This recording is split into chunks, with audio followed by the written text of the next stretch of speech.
नागपुर की एक जनसभा में सरसंचालक मोहन भागवत ने देश में आबादी बढ़ाने का जिक्र किया है। उन्होंने तमाम बातों का जिक्र किया है, बहुत सारी बातें कही हैं आबादी बढ़ाने को लेकर के। स्वामी प्रसाद मौर्य जी हमारे साथ हैं। स्वामी जी, कैसे देखते हैं आप मोहन भागवत जी के उस बयान को जिसमें वो कहते हैं कि जो जेंडर है वो 2.1 है, जो चिंता का विषय है, इसे बढ़ाया जाना चाहिए? पहली बात तो जिस देश की आबादी 140 करोड़ हो, वहां घटती आबादी की कोई चिंता ही नहीं है। दूसरी चीज, अलबत्ते मोहन भागवत जी के इस बयान ने मुस्लिम समाज में कई बच्चा पैदा होने के बात पर मुहर लगाई है और अन्य लोगों से भी इस बात की अपेक्षा की है कि वो भी मुस्लिम समाज के लोगों की तरह बच्चा ज्यादा पैदा करें। अच्छा, लेकिन मोहन भागवत जी को मेरी ओर से सलाह है, क्या देश के प्रधानमंत्री माननीय मोदी जी इससे सहमत हैं? क्या उत्तर प्रदेश के मुख्यमंत्री माननीय योगी जी इससे सहमत हैं? क्योंकि अगर मोहन भागवत जी ऐसी इच्छा रखते हैं तो ये दोनों नेता उसके ध्रुव विरोधी हैं। हम समझते हैं व्यवहारिक रूप से उनका बयान कोई बहुत ज्यादा महत्व नहीं रखता। ये शेख चिल्ली का बयान है, हवाई बयान है। 140 करोड़ देश की आबादी वाले देश भारत में इस प्रकार की मांग की कोई जगह नहीं। उन्होंने किसी धर्म का नाम नहीं लिया, लेकिन जितना उनके बयान से समझ में आता है, डायरेक्टली इनडायरेक्टली उन्होंने हिंदुओं से ये बात की अपील की है कि मुसलमान के यहाँ तो पैदा हो ही रहे हैं 3-3, 4-4 बच्चे, आप लोग भी पैदा करो। नहीं, मुस्लिम समाज में ज्यादा बच्चा पैदा होने पर ही मुहर लगाए हैं। हाँ, इसलिए भारतीय जनता पार्टी और भारतीय जनता पार्टी के सहयोगी दल के लोग जो हिंदू मुस्लिम समाज में पैदा होने वाले बच्चों पर रोज बहस करते हैं, उनको बकवास बंद कर देना चाहिए।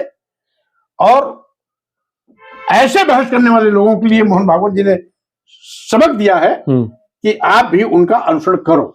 मतलब हिंदुओं से उन्होंने कहा है, आप ये आपको लगता है उनके इस बयान से कि हिंदुओं से ही उनकी अपील है? स्वाभाविक रूप से जब मुस्लिम समाज की में ज्यादा बच्चा पैदा होने उनको पहले से खटकता है तो यह अपील मुस्लिम समाज के लिए तो है नहीं।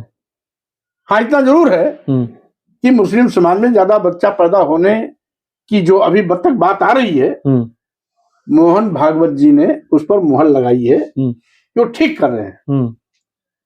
जो लोग कम बच्चा पैदा किए हैं उनके लिए नसीहत है कि आप भी उनका अनुसरण करो। यानी मुस्लिम समाज में ज्यादा पैदा होने वाले बच्चे देश के लिए मॉडल बन रहे हैं। और जो अभी तक परिवार कल्याण विभाग ने नियोजन के तहत एक नारा दिया था, हम दो हमारे दो, मोहन भागवत जी का बयान परिवार कल्याण विभाग के उस नीति के खिलाफ भी है जो भीड़ को नियंत्रित करने के लिए हम दो हमारे दो का नारा दिया गया था, ठीक उसके उल्टा। अच्छा, एक तरफ तो ये बात मुसलमानों के लिए कही जाती है, भाजपा इसका टारगेट भी बनाती है, जो बात आप कह रही हैं कि ज्यादा बच्चे होंगे, उनकी शिक्षा अच्छी नहीं हो पाएगी, उनको रोजगार अच्छा नहीं मिल पाएगा, वो समाज में अच्छे नागरिक नहीं बन पाएंगे।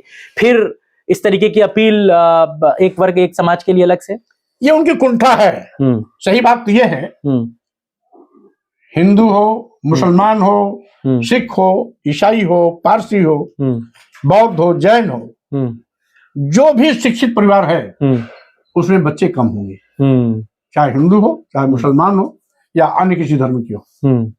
जो अशिक्षित है, बेरोजगार है, उसमें बच्चे ज्यादा होंगे, क्योंकि अशिक्षा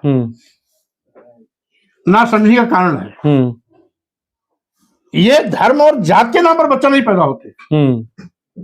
ये शिक्षित अशिक्षित, रोजगार बेरोजगार के आधार पर बच्चों की संख्या घटती और बढ़ती है।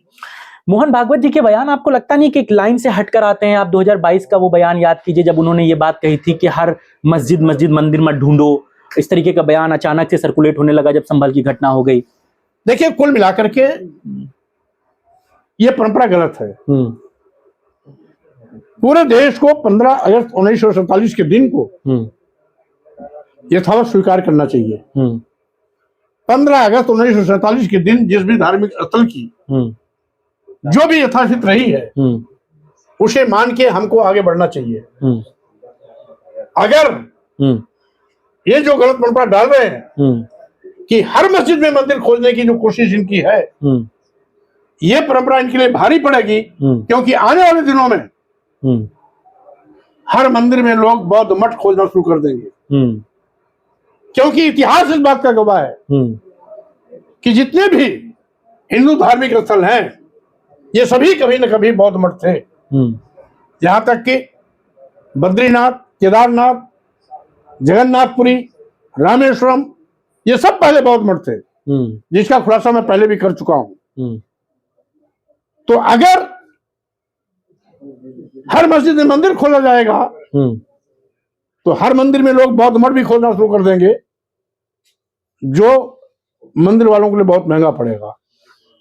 इसलिए इनको इससे बाहर आना चाहिए और 15 अगस्त 1947 के दिन को स्वीकार करना चाहिए।